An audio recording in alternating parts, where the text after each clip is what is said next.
What's up, guys? It's Mr. SLIN, and I just got back from 5 days in Seattle where I was on vacation. And while I was there, I got a chance to visit Valve's headquarters and meet the TF2 team that develops the game. Super cool, super exciting. I had a lot of fun there, and I wanted to share that experience with you guys, so that's why I'm making this video. Now, before you guys flame me in the comments, I'm not making this video because I want to seem more important than I really am. I'm not making this video because I just want to like tease you guys about the upcoming update. Like, haha, I know something you guys don't, and I'm just super, I know all the secrets about Valve and all the behind the scenes, and I'm too cool.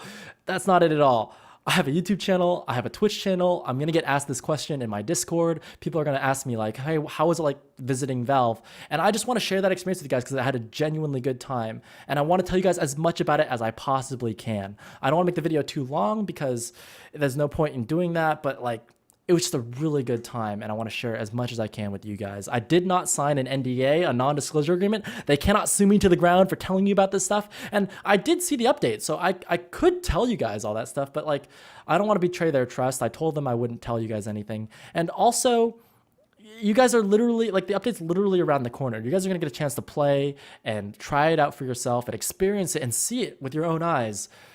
It doesn't make any sense for me to make a whole video like spoiling stuff only for you to guys get your hands on it, and then like this video just becomes obsolete. So rather than doing that, I would rather talk about what it was like to visit Valve's headquarters, because I think that's a really fun thing to share, and talk a little bit about the future of TF2, because I gained a lot of insights after talking to the team, and it's really exciting to me. So I want to share that with you guys. So I want to make it absolutely clear why I was there, because I was not invited by them. They did not fly me up there. I was there on vacation. I was born on Mother's Day, and I typically fly home to Southern California to see my family and celebrate Mother's Day and celebrate my birthday. But I did not get a chance to go home this year because I was at DreamHack Austin for work. So I told my mom I promised her I would see her in June. And rather than going down to SoCal, I've been there so many times. Like, I'm from there. Like, I went to school there, so I've seen SoCal so many times. And my mom has seen San Francisco so many times. She's come up to visit me. So I'm like, why don't we go somewhere new, somewhere fun? And I just picked Seattle as a great place to go. And we were so fortunate because it didn't rain there. It was blue skies and sun the entire time. We took a ferry to Bainbridge Island and spent the day there. We saw the Space Needle. We had brunch there on the Space Needle, and we got a chance to just like tour around the city. It was a fantastic time. And I did not intend to see Valve's headquarters at all, actually. But on Thursday when I got there, my mom, she's so funny. She's like, hey, did you know Valve has headquarters in Seattle and they make Team Fortress 2? And I'm like, yeah, mom, obviously, like, I know that. And she's like, well, I tried to get a tour there, but it takes a couple months to get in. And maybe if you know somebody, you could ask for a tour. And I was like, I actually do happen to know one of the developers, Dave Riller. Now, Dave Riller has been working on TF2 for a long time. He's an OG. And he actually reached out to me when they were putting the streams onto the TF2 client, because he knows that I work at Twitch. So I had a chance to talk to him. So I'm like, maybe if I reach out to Dave, he might like give us a tour. So I sent him an email on Thursday, and I was like, hey, Dave, it'd be so cool. Like, if I'm only here for a couple days, if we got a chance to swing by the office, even if it was just for half an hour, I'd love to just see what Valve's headquarters are like and maybe meet the team if possible. And he was like, well, we're pretty busy with the upcoming update, but we'll see what we can do. And on Monday, he's just like super nice. He's like, yeah, just come by after lunch on Tuesday, and we'll show you around. I was only expecting to be there for like half an hour, and he spent like 2.5 hours showing me around the office and telling me about all the cool things that they have there. Him and another guy named Wade, who's a technical artist for TF2. He's been there for 11 years. Dave's been there like almost 20 years. So these are the guys who made the game, and it was just so cool to meet them, and like, oh, it was an absolute treat. I'm going to show you guys the pictures that I took while I was there. If you guys have seen Valve's headquarters at all, this is nothing new for you guys. They have the Valve, they have the sign, and they have this like hallway where they have all these TF2 player portraits. And I stood next to the one that was the medic, because that's my main class. Took a picture with the medic. Really fun experience. I don't have many pictures outside of that because they just wouldn't let me take pictures, which makes sense. They have a lot of sensitive information. They don't want people to see that on your phone.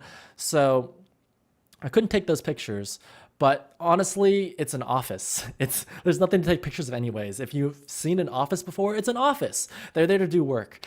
If you've seen any other tech companies before, though, they obviously have all the coolest perks. Like, you get a massage, and you can get your hair cut there, and they have personal trainers, and they have like unlimited food and drink, and they cater the meals. And That's all great. I mean, obviously, if you're working there for 20 years, you gotta like something about working there, and they're making good money as well. Valve's very successful, but it's an office, right? You're there to get your job done. I understand that. I work at Twitch. Like, like you have cool perks, but like you have work to do. So the value for me wasn't so much seeing the office, which was cool, and they have a lot of great like video game artwork around, and it was awesome. But for me, it was just like meeting the team because I'm obviously very passionate about TF2. Like I would come home every day after class, every day after work. For the last 8 years, I've been playing TF2, man. Like I play TF2 every day. I have 10,000 hours in the game. Like I'm obviously very passionate about it. And these guys are very passionate about it too. They're working on the game day in and day out. And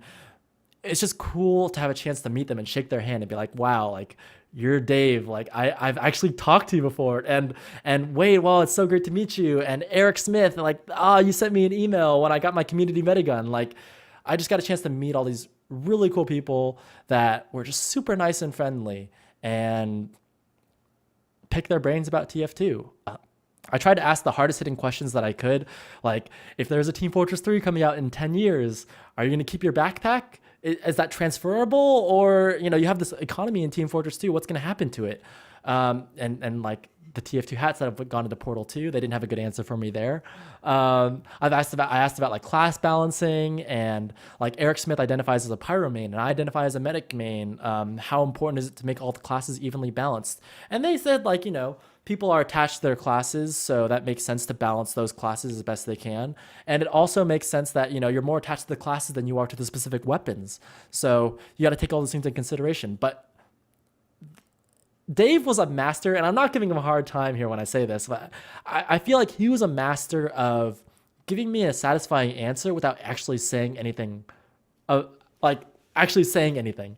And it's kind of like this, the essence of this video, right? It's like, I'm telling you about my experience there, and I can say the office is cool, but does that really tell you anything about what it's like to work there day to day? No. If I ask Dave, like, hey, what's the direction of Team Fortress 2? He can give me an answer, but like, it's not going to be a satisfying answer that really sketches out the 5-year plan of TF2. Like, oh, we want this game to be an esport, and we're going to do this, this, and this. Like, at the end of the day, they don't want to disappoint their fans. They're not going to tell you something that you want to hear only for that to fall through and then just disappoint everybody. They would rather underpromise and overdeliver. It's the same thing at Twitch, right? We're not going to tell you all the products that are coming out tomorrow or the day after, but when it's ready, we'll tell you about it, and we hope to surprise you, and we hope that you enjoy it. And that's the best we can do, really. And that makes sense. So when I was talking to Dave about those things, like, that much made sense to me. But if there were a couple things that I got out of the experience of being there, it's that they have a really cool office. they have just 4 floors of an amazing building where they have everything you would ever need to make a video game. And they have these like one of the coolest things I saw were these sound rooms where they record all the sounds and the effects they make in the games. They also had like this motion capture room where they had like a rack full of weapons, and you could put on a suit with those balls on it, and like, they would capture your motion for games like Counter-Strike to put in the game. Like literally anything you needed to make a video game, they had that. This was a world-class company, right? So that's really cool. 2 is that if you love TF2 as much as I do, you're going to meet these guys who are just like super passionate. They love the game, and they're working really hard to give you what you want. And that's the third thing, which is they are designing their games with your happiness in mind. They want you to be as happy as possible. I mean, think about it. Team Fortress 2 is one of their most successful pieces of IP that they've ever created, right? It's something that so many millions of people have enjoyed and loved. And sure, they've made a lot of money off of Team Fortress 2 so far, but Team Fortress 2 is really a service, right? It's a free-to-play game that they want to sustain, that they want you to, they want to keep updating, and they want you to keep enjoying, because the longer you play the game, like let's say you play the game for the next 10 years, you're going to spend a lot of money on Team Fortress 2, as opposed to like if they sell out in the short term and you're unhappy with the game, you're going to go to play some other game made by some other developer and give them your money, right? So their objective is to make sure that their product is the best product possible, that you're the happiest with that product as you can possibly be. So I really think that like that's one thing that I took away from that experience was they really care about what the community thinks. They read Team Fortress TV, they read Reddit, they read Face Punch. When I walked into their little corner of the office, they had on their TV screen Truck stream. I was like, they're really cool. They're watching Curtis Rust. They're watching my boy. And they're like, yeah, this is a really great way to get feedback, because when you're streaming it, you're experiencing the game live and telling an audience about what you think about the game, and they're paying attention to that stuff, right? Because if you're happy with the game, then you'll be playing it more. And like, I totally understand that, right? If I think that Team Fortress 2's Sixes is the most fun game in the world. That's why I stream. That's why I make YouTube videos, because I want to tell the world how cool Sixes is. And I definitely want to make the developers know that Sixes is cool, and how cool matchmaking is, and how important I think that this is, right? And that's my message to anybody out there who's watching this video. If you think that 9v9 Highlander is the coolest thing since sliced bread, go out there, tell everyone how cool it is, and tell them why it's cool. Tell them why that's important to you, and why 9v9 is the game mode everyone should be playing. Because I can tell you that Sixes is the most fun that I've ever had playing a video game. And that's why I invest so much time into it, and that's why I spend so much of my time and effort telling other people how to play the game, and like how to get involved, and how they can have just as much fun as I'm having. Now, you might not think the same way that I do, but if you put your feedback out there, they're going to read that feedback and use that information to make their game better, right? If you really love something, they're going to try and amplify that. They're going to try and make that more of that, right? Whereas if you really don't like something, they're going to try and make that experience better for you, or they're going to try and work on other things that you care more about. So that was something that you can take away from that experience. Like, no matter when you're watching this video, if not just the matchmaking update, but just the future of the game, is like, always give your feedback back, because they care about that. They care about what you think about their game. Oh, that reminds me, I got some goodies from them on the way out the door. These guys are so nice. They gave me this bag on the way out. Okay, I got a Dota 2 collection unlocks matching Steam pin. It's a bristleback.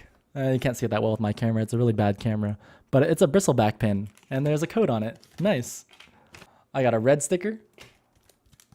I have no idea what this is. I think it's a trading card. All right. TF2 cards. I got Gravel Pit. This is an old school map, dude. Dust Bowl with the sniper and the scout. Ooh. This one's This is a map that no one plays anymore. Why are they giving me these cards? I'm kidding. They gave me like a holographic TF2. You really can't tell that it's holographic with this camera. God damn it, dude. A portal keychain. It's the companion cube. And a patch. This looks like a tattoo for the Black Mesa Research Facility. Whoa. Dota 2 micro plush. I wonder what's in here. Fuck yeah, dude. I got a juggernaut. That's amazing. It's a keychain. That's so cool. It's a Valve mug. Isn't that nice? Man, that's so cool. All right, so we're done with all that stuff now. Before I end this video, I want to talk about matchmaking and the importance of that update and why that means so much to me as a competitive player. Obviously, I have a lot invested into competitive. Obviously, I have a lot of interest in getting you involved in competitive, because if you guys play competitive, it's something that I care about, and it's going to make me look cooler, right? Because I'm a competitive player. But why is matchmaking so important for TF2? Why now? One of the questions I asked the developers is, why did it take you 8 years to come up with matchmaking? Why didn't you come up with that a long time ago? And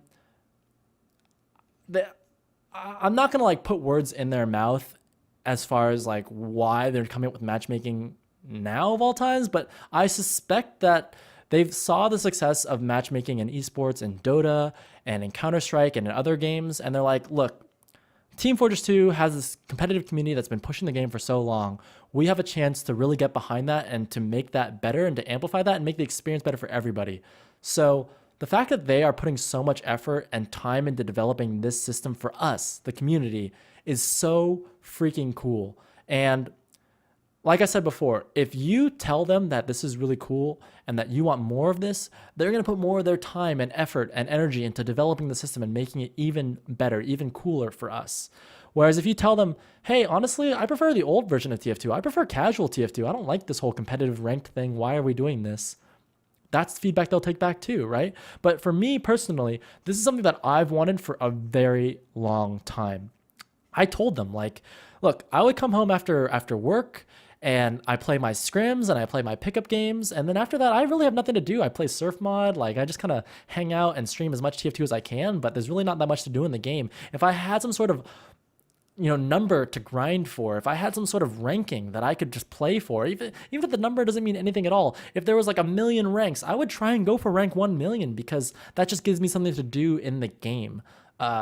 That just means a lot to me, right? Like, it's just like Hearthstone, where if there was like a legend rank or something I can attain, something I can achieve, that would give me more to play. That would give me more to engage with, and it would give me something to stream. And I think this is really big for the content creators of Team Fortress 2, because now you're not like struggling to create updates. You're not struggling to create content for the game. Now that if TF2 becomes an esport, there's going to be tons of people watching the game and trying to get better at the game and trying to improve. And that's just going to be more fun for me, because that'll give me more people to play against, more competition, and more things to show the rest of the community. Like, hey, this is how you get to rank 18, or hey, this is how you get better at Team Fortress 2. So I can't wait to see what they have in store for us. I can't wait to see what they have in store for the game. And all of you guys who are watching out there, make sure you give them as much feedback as possible, because that will make the game better for you. So thanks for watching the video. I hope you enjoyed it. I'm going to enjoy this stuff. This is pretty fun. I'll see you guys on my stream. Catch you later.